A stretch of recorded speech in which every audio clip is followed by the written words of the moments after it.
মঙ্গলবার সন্ধেবেলা সেজে গুজে মা মেয়েতে একদম রেডি। যাব কোথায়? যাব হচ্ছে এক বান্ধবীর ম্যারেজ অ্যানিভার্সারি, সেখানেই। তাই সেজে গুজে রেডি হয়ে গেছি। আমি কোন কুর্তিটা পরেছি বলো তো? ঠিক ধরেছ। মেয়ে যেটা জন্মদিনে আমাকে উপহার দিয়েছিল, আমি সেই কুর্তিটাই পরেছি। আর সেটার সাথে মানানসই যেই সাজটা হবে সেই সাজটাই সেজেছি। এইবার আমাকে নিমন্ত্রণ করেছিল, মানে ওদের যা ডিসাইড হওয়ার পরেই ইনভাইট করেছিল সোমবার দিন রাত্রিবেলা।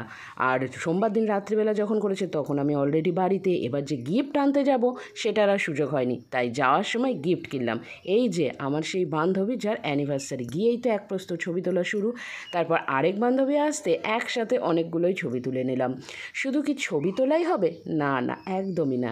তার সাথে খাওয়া দাওয়াটাও তো শুরু হয়ে গেল। এই যে ছিল সন্ধ্যের টিফিনে কোল্ড ড্রিঙ্কস, সিঙ্গারা, মিষ্টি।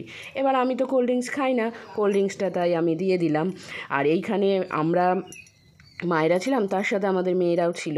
তো ওরাও বসে ওদের মতন গল্প করছে, আর এখানে সব আত্মীয় স্বজন ওর যাদেরকে ইনভাইট করেছে তারা সব আসতে লেগেছে। আর এই যে আমাদের কনে আর এই যে বর, দুইজন একসাথে বসে গিয়েছে কেক কাটতে। তো কেকটা আমার আর আমার বান্ধবীর তরফ থেকেই ছিল। তো বেশ সুন্দর ছিল কেকটা। কেকের ছবিটা আমার বোধহয় দেওয়া হয়নি, যাক ভিডিওর লাস্টে আমি ঠিক দিয়ে দেবো। তো এখানটায় কেক কাটিংটা শুরু হলো। এখানটায় দুইজন মিলে এবার কেক কাটবে। কমেন্টটা কীরকম সেই ক্রিকেট খেলা বা ফুটবল খেলার মতন হয়ে গেল না? তো যাই হোক, কেক কাটার সময় কিন্তু বেশ মজা হয়েছিল। এই যে দেখেছো কী সুন্দর বৃষ্টি পড়তে শুরু করেছে। বৃষ্টি না তুষারপাত। তো এই তুষারপাতের আয়োজনটাও কিন্তু আমাদের তরফ থেকে ছিল।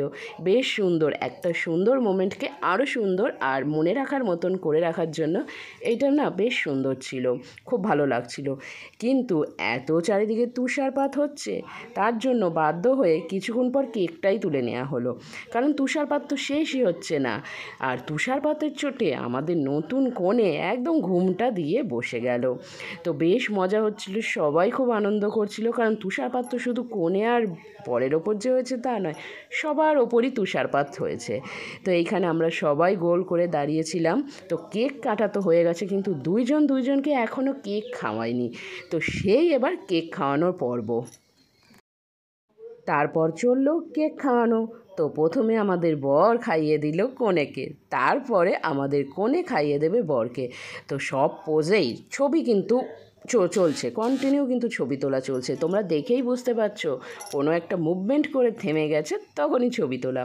আর এই যে নতুন বউ তার বরকে প্রণাম করছে, বেশ সুন্দর একটা মোমেন্ট, যেটাকেও সুন্দর করে ক্যাপচার করে রাখা হয়েছে। তো এই দিকে বেশ অনুষ্ঠান কমপ্লিট, আর এইগুলো সব সারতেই 10টা পার। এইবার আমাদেরকে তো বাড়ি ফিরতে হবে, 10টা তো বেজে গিয়েছে, তাই বসে গেলাম খেতে। আজকে রাত্রে এখানটায় ছিল হচ্ছে বিরিয়ানি। আর বিরিয়ানিওয়ালা যে আমাকে এতটা ভালোবাসে সেটা আমার জানা ছিল না গো। দেখো, সবার পাতে একটা আলু, আমাকে 2টো আলু দিয়েছে। কত যে ভালোবাসি সত্যি। কোন দোকানদার নামটা দেখা হয়নি, নয়তো তাকে আমি গিয়ে একটা ধন্যবাদ জানিয়ে আসতাম। ছিল 1 পিস চিকেন, একটা ডিম আর 2টো আলু। আর এইখানটায় সোমা বানিয়েছিল হচ্ছে চিকেন কষা, সেটা দিয়ে দিল। তার সাথে ছিল আইসক্রিম আর মিষ্টি। ভিডিওটা কেমন লাগলো কমেন্ট করে জানাতে ভুলো না। শেষে আরও কিছু ছবি আর মজা তোমাদের সাথে ভাগ করে নিলাম। কেকটা কেমন হয়েছে জানিও কিন্তু। আর এই যে ছবি তোলা তো চলছেই, থামছে কিন্তু আর না। চলো তাহলে ব্লগটা আজকে এখানেই শেষ করছি।